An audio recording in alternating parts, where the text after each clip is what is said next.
सभी को नमस्कार। The best classes YouTube channel में सभी का हार्दिक स्वागत है।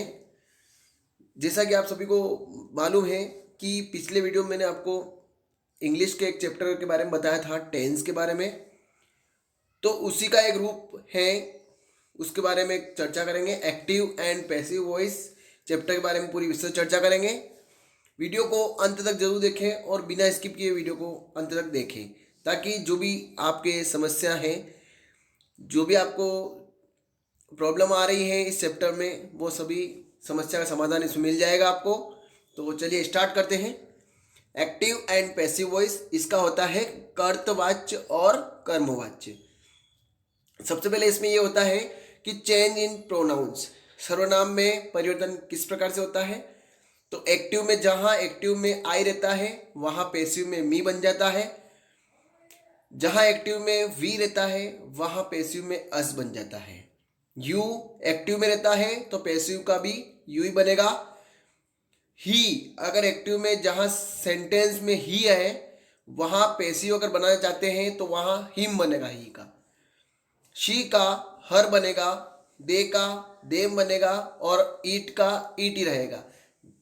किसी भी सेंटेंस में ईट है तो वहाँ पैसिव भी ईट ही रहेगा। ये सबसे पहले सर्वनाम में परिवर्तन को अच्छी तरीके से देख लेते हैं। उसके बाद आगे चलते हैं सिंपल प्रेजेंट टेंस। अब इसमें भी सिंपल प्रेजेंट टेंस के बारे में चर्चा करते हैं कि जहाँ एक्टिव और पैसिव सिंपल प्रेजेंट टेंस रहता है उसमें किस प्रकार से बदलना है और क्या परिवर्तन रहेगा। एक्टिव वॉइस में थर्ड पर्सन सिंगुलर सब्जेक्ट यानी एक वचनकर्ता के वर्ब फर्स्ट में ए से एस जोड़ते हैं। जब कभी भी पैसिव वॉइस वाक्य आया उसको एक्टिव बनाना है और वो प्रेजेंट सिंपल का करना है, तो उसमें थर्ड पर्सन सिंगुलर सब्जेक्ट एक वचन के वर्ब फर्स्ट में ए से एस जोड़ते हैं। अब इसका पैसिव वॉइस किस प्रकार से बनेगा, तो इज एम आर। अब इज एम आर मतलब एक वचन के साथ इज, आई के साथ एम और बहुवचन के साथ आर बनेगा। उसके बाद क्रिया का तीसरा रूप का प्रयोग करते हैं। एग्जाम्पल के तौर पे देख लेते हैं। एक्टिव वाक्य किस प्रकार से रहेगा, तो एक्टिव वॉइस में रहता है कि ही help me, he helps me. इसका पैसिव बनेगा आई एम हेल्प्ड बाय हिम। अब मैंने आपको ऊपर बता ही दिया था कि सर्वनाम किस प्रकार से बदलना है।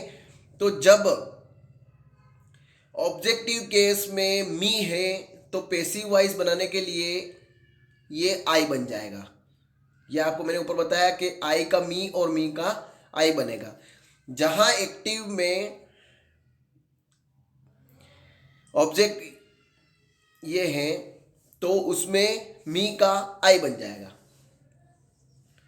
आई am helped by him, he का क्या बन गया, हिम बन गया और आई के साथ एम लग गया। वर्ब थर्ड यानी हेल्प्ड, बाय सभी के साथ में लगेगा पैसिव वॉइस में, और जो सब्जेक्ट है वो ऑब्जेक्ट में चला जाएगा, हिम बन जाएगा। इस प्रकार से एक वाक्य और है, रवि सेल्स मिल्क। अब मिल्क का कोई चेंज नहीं होगा, मिल्क का मिल्क होगा और मिल्क का एक वचन बहुवचन, तो इस प्रकार से ईज लगेगा इसमें। और सेल का third form sold by Ravi. ये नाम जहां अगर सब्जेक्ट एक्टिव में सब्जेक्ट नाम आया किसी का तो वो ऑब्जेक्ट पैसिव वॉइस में नाम नहीं चेंज होगा, बाय रवि ही रहेगा। अब पैसिव वॉइस बनाने के लिए is am are verb third by subject. ये इस प्रकार से मैंने आपको ऊपर बताया अभी कि आई सिंग ए सॉन्ग, ये एक्टिव का है तो a song is sung by me, I का क्या बन गया, मी बन गया। ये पैसिव वॉइस। अगले सेंटेंस में अगला टेंस है प्रेजेंट कंटिन्यूअस। प्रेजेंट कंटिन्यूअस में एक्टिव और पैसिव वॉइस किस प्रकार से बदलना है और इसमें क्या रहता है, इसकी पहचान क्या रहती है, वो समझ लेते हैं। पैसिव वॉइस बनाने के लिए सबसे पहले object plus is am are plus being और वर्ब की थर्ड फॉर्म बाय और सब्जेक्ट, जो भी सब्जेक्ट रहेगा वो। जैसे सेंटेंस है एग्जांपल में, आई एम प्लेइंग फुटबॉल, ये है एक्टिव वाक्य। इसको पैसिव बनाने के लिए जो ऑब्जेक्ट है उसको आगे लाएंगे, सब्जेक्ट बनाएंगे उसको फुटबॉल, क्योंकि यह फुटबॉल क्या है कि चेंज नहीं होगा इस फुटबॉल में कोई भी। फुटबॉल इज बिंग, जहां आईएनजी फॉर्म है प्रेजेंट कंटिन्यूअस, उसमें बिंग लगेगा और इज एम आर के साथ में बिंग लगेगा। प्रेजेंट कंटिन्यूअस की बात हुई है। Is being played third form लगेगा इसे बाय मी, आई का क्या बन गया इसमें, ए मी, ये पैसिव वॉइस वाक्य बन गया। अगला वाक्य है ही इज प्लेइंग क्रिकेट, ये एक्टिव वाक्य है, तो cricket is being played by him, he का बन गया हिम, ये बाय सब में लगेगा। अब अगला टेंस है प्रेजेंट परफेक्ट, इसका पैसिव वॉइस किस प्रकार से बनेगा, सबसे पहले ऑब्जेक्ट, उसके बाद हैज या हैव, एक वचन के साथ में हैज और बहुवचन के साथ में हैव, फिर बीन लगेगा और वर्ब की थर्ड फॉर्म बाय और सब्जेक्ट। इसका example I have taken tea, ये एक्टिव वाक्य है, इसका पैसिव बनेगा tea has been taken by me, ये पैसिव वाक्य बन गया। आई का क्या बन गया, मी बन गया, और बाय मैंने ऊपर बताया आपको कि एक वचन के साथ में हैज और बहुवचन के साथ में हैव, फिर बीन और क्रिया का तीसरा रूप, ये आप देख ही सकते हैं पूरा।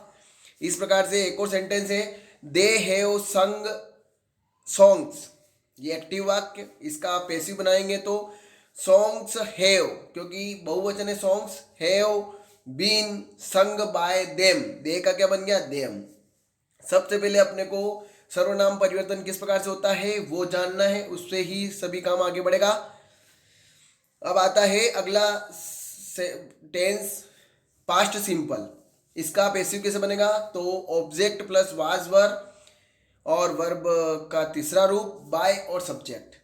जैसे वाक्य देख लेते हैं ही हेल्प्ड मी, ये एक्टिव वाक्य है, इसका पैसिव बनेगा आई, क्योंकि इसमें मी था, मी का क्या रूप हो जाएगा, आई बनेगा, और I was helped by him, ये पैसिव वॉइस में बन जाएगा। अगला सेंटेंस है शी मेड ए डॉल, ये एक्टिव वाक्य है, इसका passive A doll was made by her, ये इसका पैसिव बन जाएगा। अगला टेंस है पास्ट कंटिन्यूअस। अब पास्ट कंटिन्यूअस की बात करें तो पैसिव बनाने के लिए इसमें object was were plus being plus verb का तीसरा रूप बाय और subject. Example I was driving the car, ये है एक्टिव वाक्य, इसका पैसिव बनेगा the car was being driven by me, being बताया मैंने, वॉज वर्ब के साथ में बीइंग लगेगा पैसिव बनाने के लिए, और बाय तीसरा रूप भी लग गया इसमें ड्रिवन बाय, और आई का क्या बन गया यहाँ पे मी। एक और एग्जाम्पल देख लेते हैं दे वर रीडिंग बुक्स, तो बुक्स आगे आ जाएगा और बुक्स के साथ में वर लगेगा क्योंकि बहुवचन है books, books were being read read read, तीनों रूप रीड रीड रीड ही रहेंगे, तो इसमें रीड बनेगा बाय और दे का देम बन गया, ये पैसिव वॉइस। अगला टेंस है पास्ट परफेक्ट, का पैसिव बनाने के लिए ऑब्जेक्ट प्लस हैड बीन और वर्ब का तीसरा रूप। एग्जाम्पल में है he had won the match, ये एक्टिव, और पैसिव बनाने के लिए the match had been won by him, ये पैसिव वॉइस। अगला वाक्य शी हैड संग ए सॉन्ग, एक्टिव, तो ए सॉन्ग इसका सब्जेक्ट बन जाएगा, हैड बीन संग तीसरा रूप बाय शी का हर बन गया, ये पैसिव वॉइस। अगला टेंस है फ्यूचर सिंपल, पैसिव बनाने के लिए इसका object plus will shall be और वर्ब के तीसरा रूप। तो इसका सेंटेंस है we shall play a match, ये एक्टिव सेंटेंस है, तो a match will be played by us, we का क्या बन गया अस, ये पैसिव वॉइस वाक्य। अगला है आई शैल टेक टी, ये एक्टिव, इसका पैसिव है tea will be taken by me, ये पैसिव बन गया। अगला टेंस है फ्यूचर परफेक्ट, का पैसिव बनाना है, तो ऑब्जेक्ट शैल और विल हैव बीन और क्रिया का तीसरा रूप। तो इसका एग्जाम्पल देख लेते हैं we shall have seen the zoo, ये एक्टिव वाक्य, तो इसका पैसिव बनाना है the zoo will have been seen by us, ये पैसिव बन गया।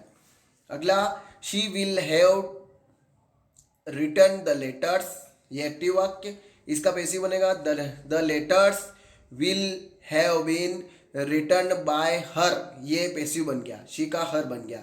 तो यह आशा करता हूँ ये वीडियो समझ में आया होगा। एक बात इसमें ये ध्यान रख लेना कि जहाँ पे भी कंटिन्यूअस वाक्य हो वहाँ पैसिव बनाना है तो बीइंग लगेगा, और पैसिव बनाने के लिए हमेशा ये ध्यान रखना है कि जब पैसिव वाइज वाक्य बनाना है तो क्रिया का तीसरा रूप लगता है।